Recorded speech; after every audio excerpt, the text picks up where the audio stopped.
To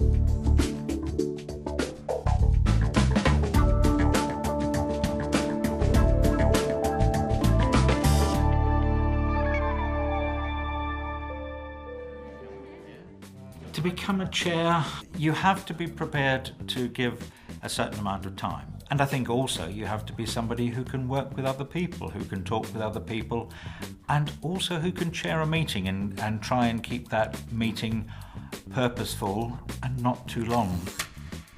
I don't think anybody prepares you for mountains of paperwork. And you do think, oh my God, I'm never going to cope with all this.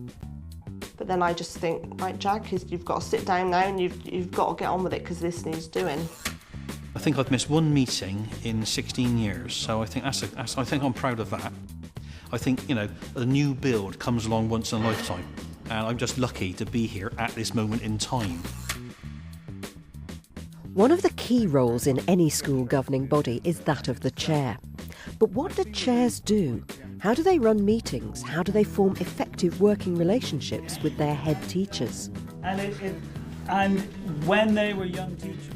And what role can training play in developing the skills they need to do the job? That's the agenda for this programme. But the other issues to do with the role of the governing body can tend to be cyclic because, for example, probably the evaluation of schools is in the autumn term because that's when the data is out.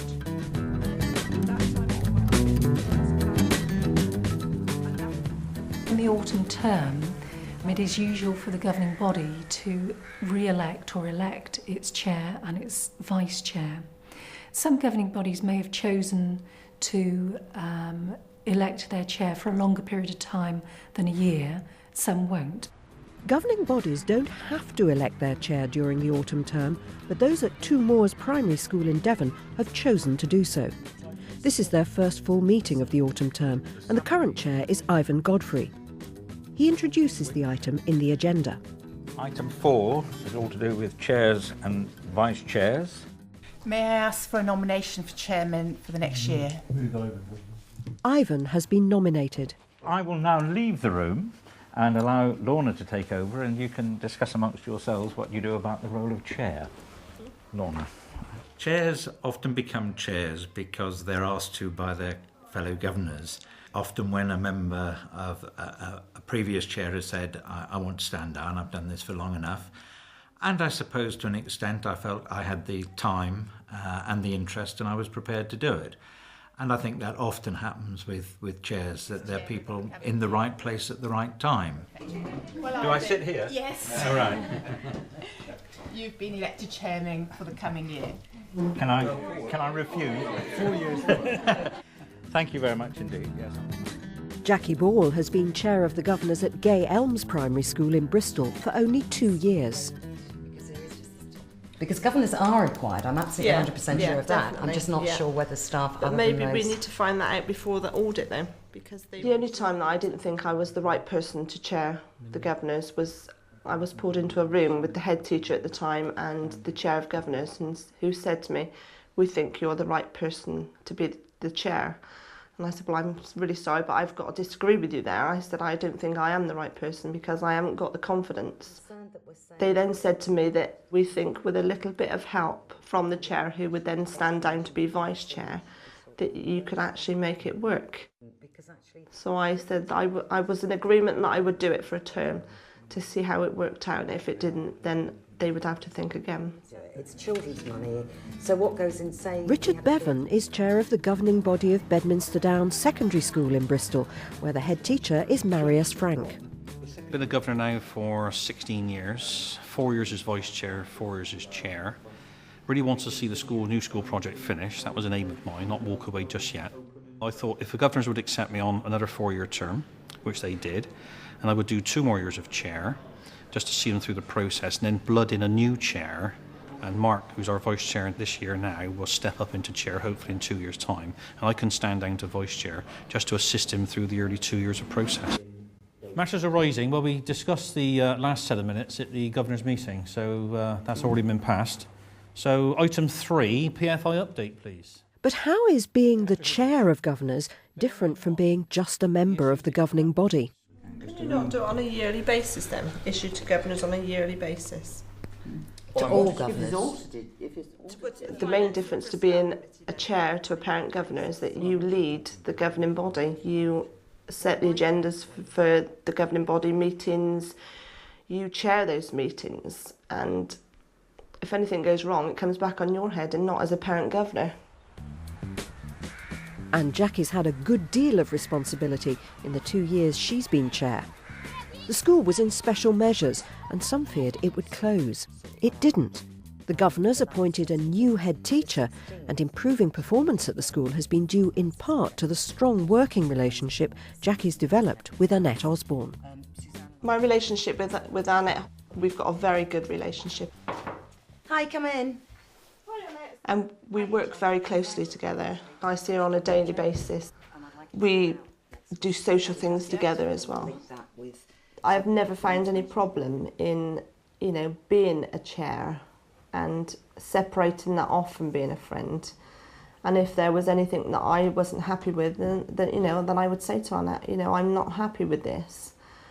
Not just go along with decisions that she makes or any other head makes. That is your job, really, is to question, is this the right thing for the school?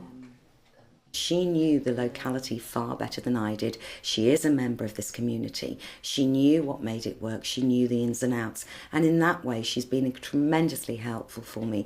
But I think most importantly, maybe, Jackie knew the history of this school. I came in from outside, not knowing anything about what had happened before.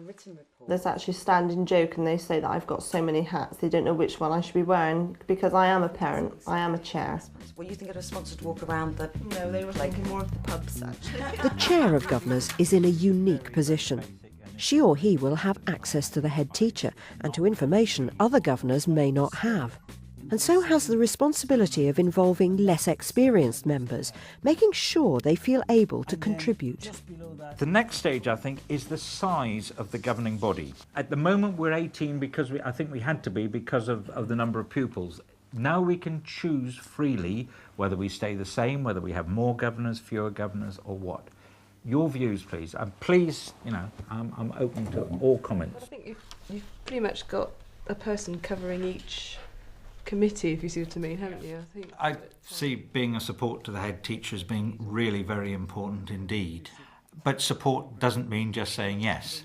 Support means challenging, questioning, and the head teacher will respond to that and will welcome that and will ask for that.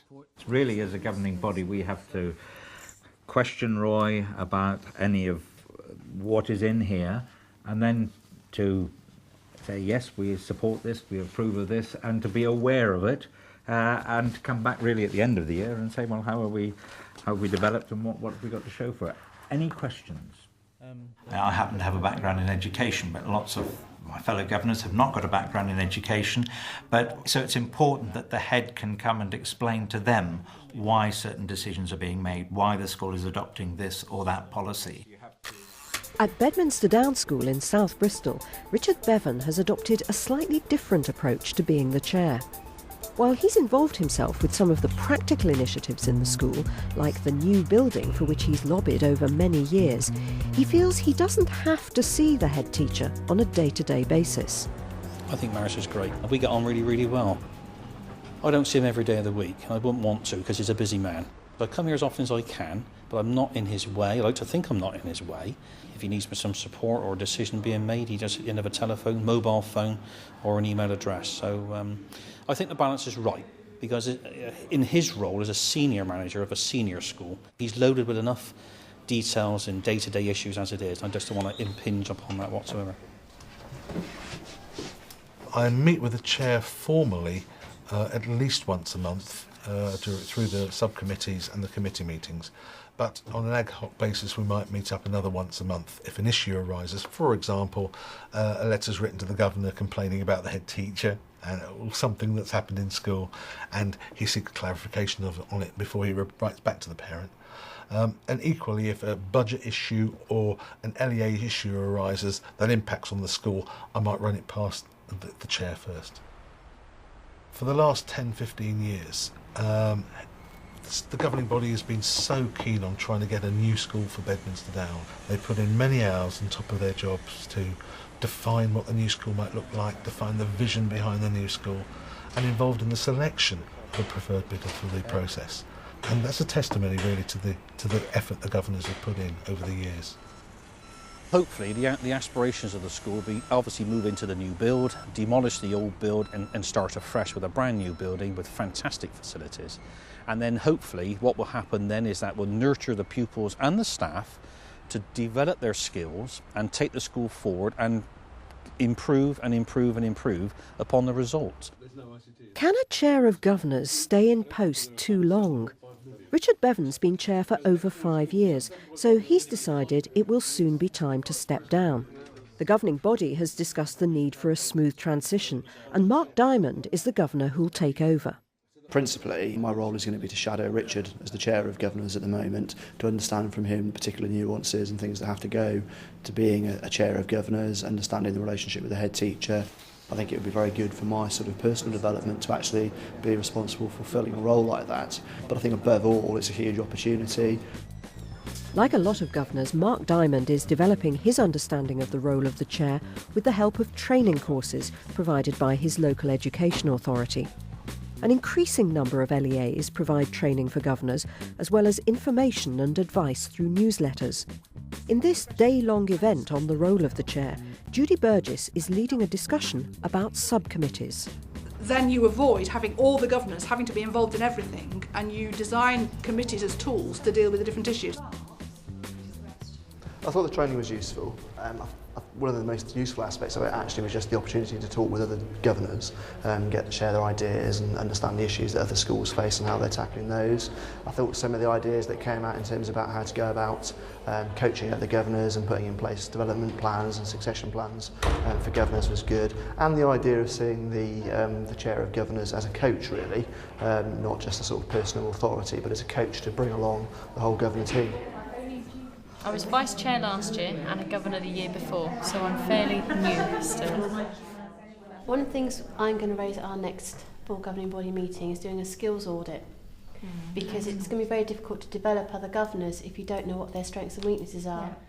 I think we do act as a critical friend, and because the governing body really represents a huge cross-section of the community, come from all walks of life, they will bring to governance perspectives that are perhaps foreign to the person who has been a teacher all of his or her life. And that's really very, very important. So for owning the monitoring and being the critical friend, you are saying we get information from within the school, we go and see it at work in the school, so we corroborate it that way, and we get outside information from the school about its performance and corroborate it that way. That's being challenging, as long as you own those three as a triangle. It's very frightening, the prospect of being a parent governor. But once you go to like the roles and responsibilities of governors and performance management and SEN training, it all slots into place. And without that training, I think you'd be a bit lost, really. The advice my head gave me all those years ago was, don't step out of role. And I began to look worried because I didn't know my role. And he said, your role is to stay lay. It's to stay as a lay person, because that's what you are. In understanding about a school improvement plan, you stay lay. The third piece of advice was to drink a lot of red wine. And the fourth piece of advice was to make very good use of black plastic sacks to prioritise the paperwork that's going to face you.